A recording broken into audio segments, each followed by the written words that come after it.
Nitwa Jean Claude Ruberandinda, umupadiri wa Diyoseze ya Kibungo mu Rwanda. Ndakomeza kubaganira ku isomo ry'ubushize rya kateshezi. Umukateshisi ukenewe muri Kiliziya iki gihe ni uwuhe? Ni igice rero cya kabiri. Ihame dusangamo niryo Pawulo Mutagatifu atugezaho. Icya mbere cyo nabagejejeho nicyo nanjye nashyikirijwe, ko Kristo yapfuye, yahambwe, ko yazutse. Imyifatire y'umutima tugira, kugira ishyaka ryo kogeza inkuru nziza mu bantu. Twitegure.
Ubushize twabonye ko umukateshiste ari uwuzi uwo ari we, uhamagawe n'Imana mu butatu.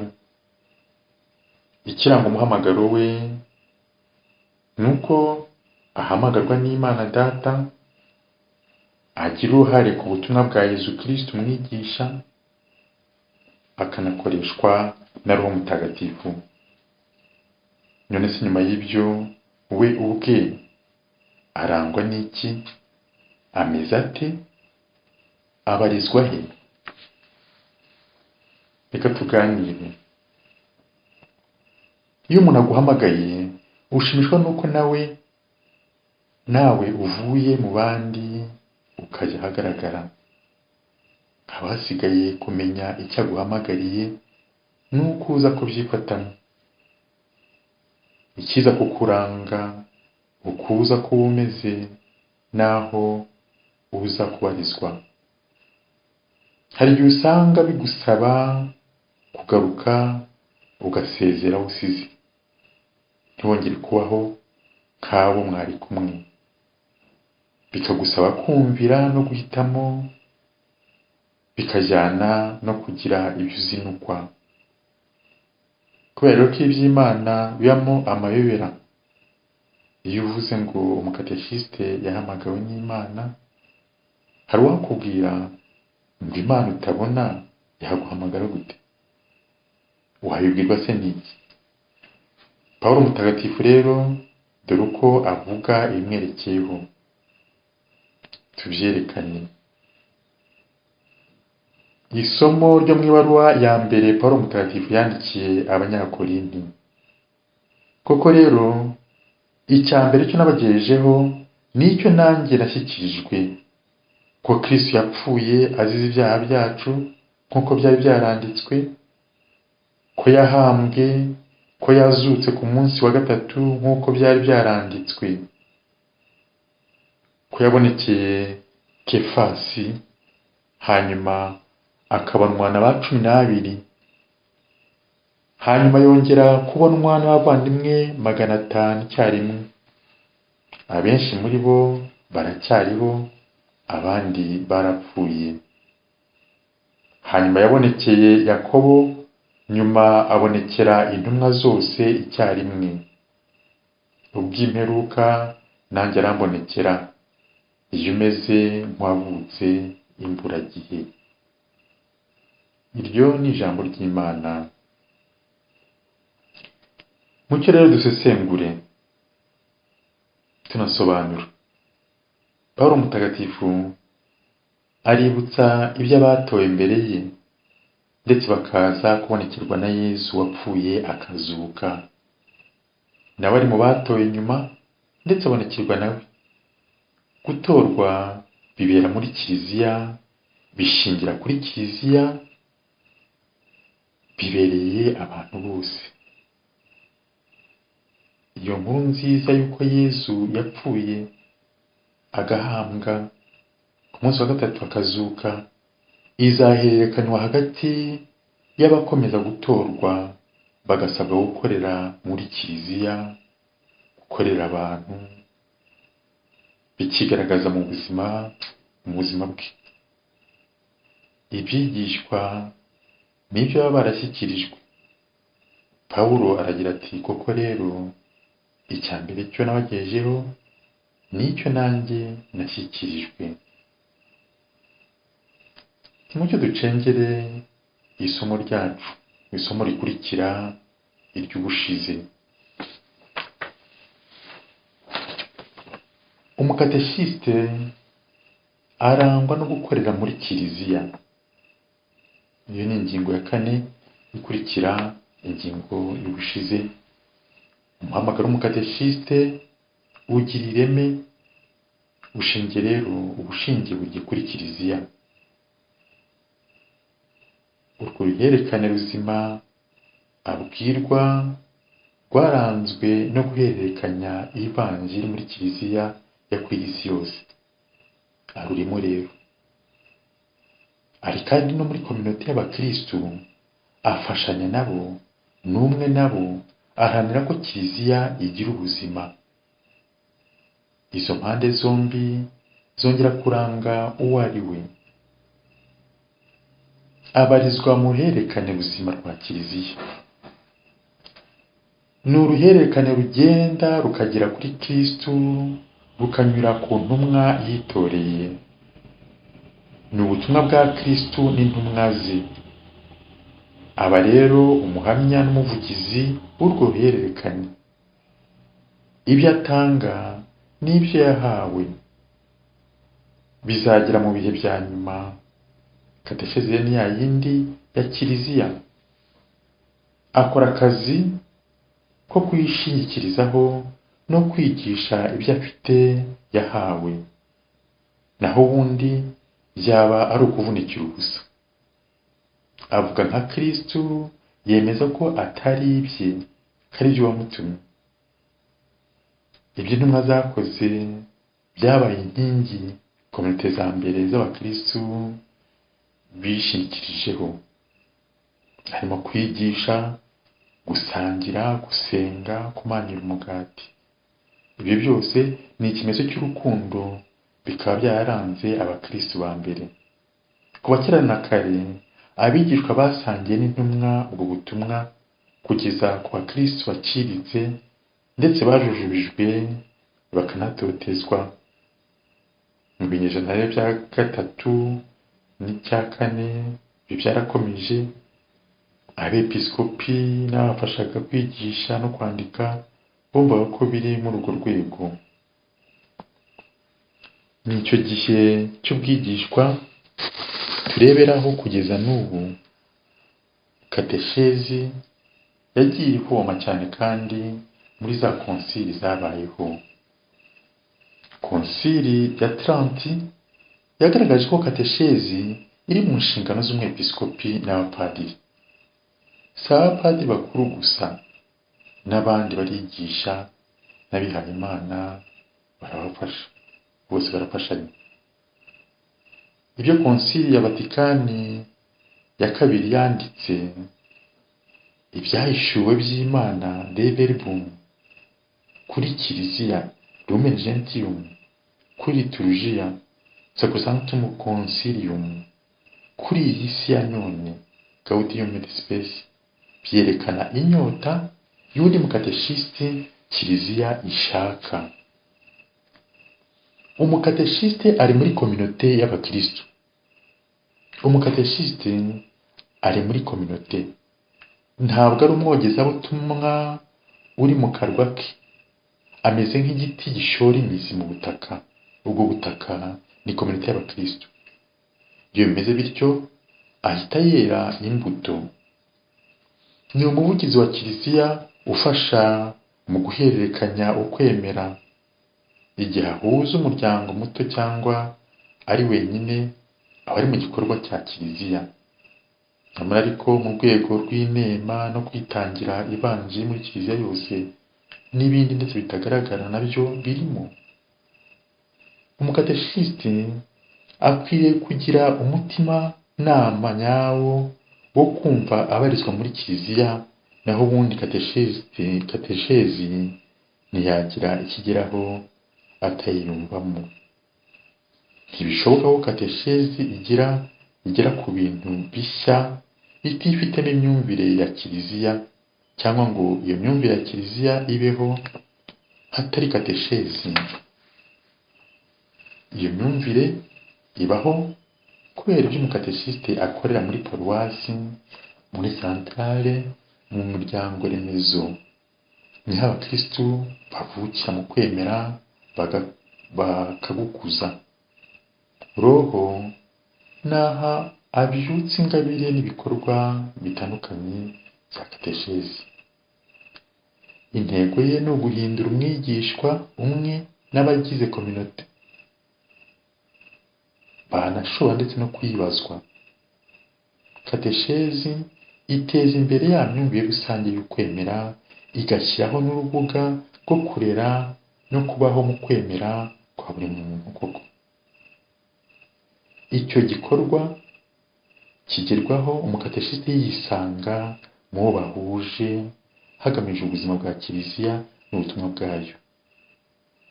Ibyavuzwe rero kugeza ubu ni bitatu: kiliziya yo ku isi, kiliziya y'aho ari, n'itsinda rya bagenzi be.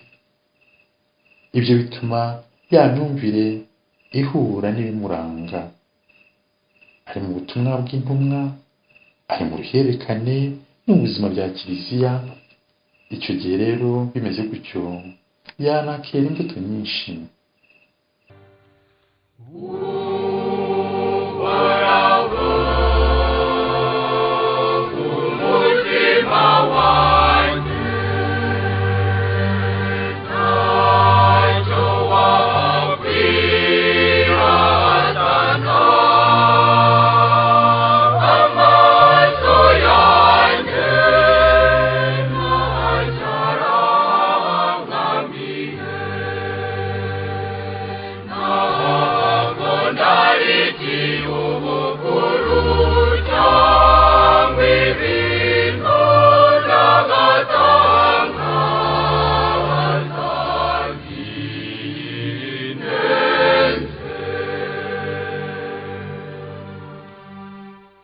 Icya gatanu, umukateshisite arangwa no gukorera abantu. Umukateshisite yifungurira ibibazo bya muntu w'iki gihe n'uwo muri sosiyete. Ni nabyo biba ari iby'uwo yigisha kuba bari hamwe. Kwifungurira ibibazo bya muntu, ntaba wenyine, abana n'abandi. Yifungurira ibibazo byabo, bituma abicengera kuko ari ibimenyetso by'ibihe Imana itanga. Ibyiza ubutumwa ribiha agaciro. Umukateshisite yasangira nabo ibyishimo, amiringiro, imibabaro n'agahinda byabo. Inyigisho ze zishobora kugera ku mutima kuko ivanjiri iza ari igisubizo. Ibyo akora bibanza kugira umwigishwa, umuntu wuzuye. Ni Yezu ubwe ugaragaza umuntu nyawe. Ubutumwa atanga ni umuganda ukomeye, bugira ingaruka nziza muri sosiyete igihe ivanjiri igendeweho. Kateshezi ituma umwigishwa yinjira mu buzima bwa buri munsi yemye kuko yimika urukundo. Umukateshisite ni inzobere mu bumuntu. Kwitangira ukwemera kwa buri wese ngo kube gukomeye. Uwo murimo wigisha abantu ku buryo bufatika, witondera icyo ivanjiri ivuga n'icyo umwigishwa akeneye kumenya, uburyo ariho, ibyo akeneye, aho babana n'aho aba. Amenya n'ubuzima bw'iki gihe, ubuzima bwahise bw'uwo yigisha, ari umwana, ari umukuru, mu byo yabayemo byose, umukateshisite arabyegeranya, akabyumva, akabisukura, akabishyira ku murongo, akayibyaza icyiza mu rumuri rw'ivanjiri. Ibyo yabayemo bishobora kuba biri kure cyangwa hafi y'iby'Imana, ashobora kuba abyitiranya. Undi rero ntarambirwa kumufasha. Imibereho yabo mu miryango, muri kominote y'abakateshisite nayo irigisha. Hagati y'itsinda ryabo, urukundo bararubungabunga hagati yabo, abandi bakabareberaho. Mu kwitangira igikorwa cyo kurera, umukateshisite nawe akorana n'abandi bafite inshingano zenda gusa gutyo, zishobora kugera ku bo yigisha. Urugero, abari mu ishuri, abana nabo mu miryango ya Gisiyo Gatolika, ndetse no mu matsinda asenga. Ijyana cyane no kurera umuntu, kurera umukristu, bikorwa n'abasaserdoti, bikorwa n'ababyeyi, ndetse n'abigisha iyobokamana. Ingingo ya 6, umuhamagaro we wigaragaza mu buzima bwe. Hari impamvu, hari n'ibimenyetso byigaragaza mu buzima bwe. Abona ko Kiliziya ikeneye abita ku bwigishwa. Yumva muri we yabishobora, akumva abihamagarirwa. Abayobozi ba Kiliziya bari kumwe nawe baramureshya. Ubwigishwa rero burakenewe. Imana niyo ubwayo itera abantu kumva ko kateshezi, ubwigishwa ari ngombwa. Ivanjiri ubwayo kuyamaza si uko umuntu bimuzamo, ni uko abikesha Imana. Abana, abasore n'inkumi, abakuru bose ndetse n'abasaza bakeneye ubwigishwa. Kiliziya igomba kwigisha, kurera mu kwemera, ikababwira ibyo bakeneye bibaryoheye, bijyanye n'indeshyo yabo. Imiryango remezo, imiryango y'abakristu igomba kwita ku bayo, ikabungabunga mu kwemera, ikabafasha, ikabinjiza mu buzima bwa Kiliziya, abo bose baciye bugufi bakagerwaho n'ivanjiri. Biba rero ikimenyetso cy'uko ingoma y'Imana iri hagati mu bantu muri kominote. Ese ko abantu ari benshi, nimubona ko abakateshisite bakenewe nabo, ko bagombye kuba benshi nabo koko? Twakora rero ibishoboka, abakateshisite b'umwuga bakora iminsi yose, abakora iminsi imwe n'imwe, abakorerabushake, abashinzwe ubwigishwa mu miryango remezo, abaharanira kugira icyo bamenya bakakigeza ku bandi mu gihe cy'amahugurwa. Urugero, amahugurwa ahoraho muri paruwase, bafatanyije iyo nyota abantu baba bafite, bakagira aho ishirira, ikagira uburyo igabanyukiramo. Buri paruwase ikeneye kubishyiramo umutima, ikabishyiraho umutima yifashijwemo n'ibyo diyosezi ikora. Abakateshisite bakitabwaho, bakumva neza umurimo w'ubwitange budasanzwe, bakabitozwa na Kiliziya. Kumva rero kateshezi gukwega, wihamagarirwa n'icyo bisaba mu myitozo yashobora gukora. Byabigenza ate? Kominote y'abakristu ifite inshingano mu gukora ubwigishwa muri kateshezi nyine, by'umwihariko abaziyobora. Umukristu rero abyiyumvamo, akumva bimukwega, ni nawe wiyemeza kubikurikirana. Bijyana n'uko abifitiye ubushobozi kandi akabyemererwa n'abayobozi ba Kiliziya. Ibyo byemeza ko ari Imana imuhamagara. Mbere y'uko ajya muri formation, hari ubushobozi aba akwiriye kugaragaza mbere na mbere. Bibonwa n'abayobozi ba Kiliziya kuba ari umukristu wemera, kuba yarabihisemo akabigenderera, kuba ukwemera kwe kutajegajega, kwigaragaza n'ubuzima bwa gikristu bidashidikanywaho, kuba yuzuza ibyo asabwa akaba ahora yiteguye guteza imbere kiliziya.